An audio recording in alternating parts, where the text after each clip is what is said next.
Annabelle, can you talk us through how ARIA and PPCA make money? How they make money? Well, ARIA doesn't necessarily make money. It does some licensing and copyright royalties, but it's quite small. It's an industry organisation, so it's a member-based industry organisation. The annual fees from record labels? Annual fees from record labels, the majors, all the indies, all of our members pay an annual fee. PPCA makes... Hang on, before we go into that, what about the ARIA Awards? Is that a profitable exercise?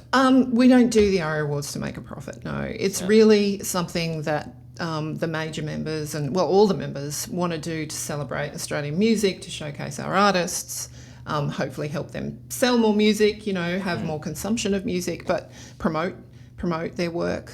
But no, it's definitely not a profit-making So is it a loss leader or a break-even? Look, we wouldn't do it if it was losing a great deal of money. Yeah. That's the aim, but it's really not about the money. It's about, like I said, showcasing the artists. And we have amazing sponsors that help us do that, like YouTube Music, Telstra, Destination New South Wales. So that's what that's about. It's not That's not a really business. interesting and so important for artist listeners to know, that it's such a beautiful way to recognise our artists, but we wouldn't have it if ARIA didn't essentially lobby for money each year. Yeah.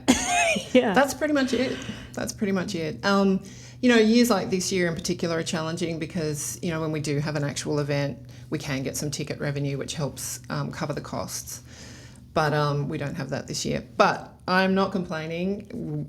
Everyone's worked really hard. It's going to be a great show this year as well. And, next year it'll be even better because we can all be together Awesome. in one room. And PPCA? So PPCA collects royalties for the use of sound recordings from a range of businesses, from radio, television, to all sorts of businesses that use music as part of their business. So, as you know, you go into a hairdresser, you go into a restaurant, and the music is such an incredibly important part of the atmosphere.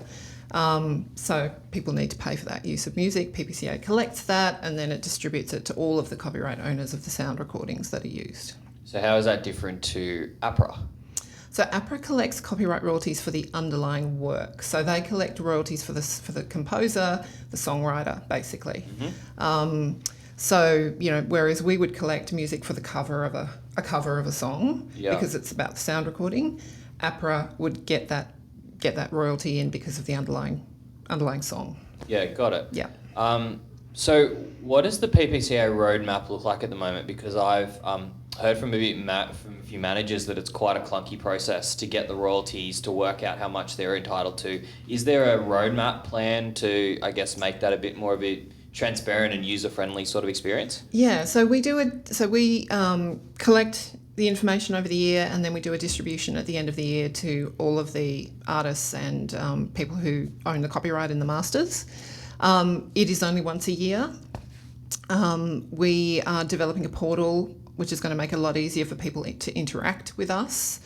But it's not that difficult a process. You sort of need to register, and then we do all of the back end stuff, and then we send you a check. Yeah, okay. So, the size of that check depends on many things. I mean, this year, for example, it is challenging because so many restaurants and bars and places that use music have been closed for a lot of the year around the country. So we've obviously given them a bit of a moratorium on their fees because you don't want to be screwing small businesses when they're already struggling. And not using the masters anyway. And not using the music during that Yeah. time, yeah. So, of course, we do everything we can to increase the amount of money that we bring in for our artists, and that's one of the things I'll continue to work on. But, yeah, it's really important for people who own copyright in the sound recordings to register with us so that if you are due money, you'll get it. And the PPCA business is also non-for-profit? Yep. And so what is the cut of the royalties that PPCA take for their operations? Oh, it's really small. I can't remember off the top of my head exactly what it is, but we absolutely keep it to a minimum. Of course, we want to get as much money into the hands of, people who own the copyright as possible. Yeah.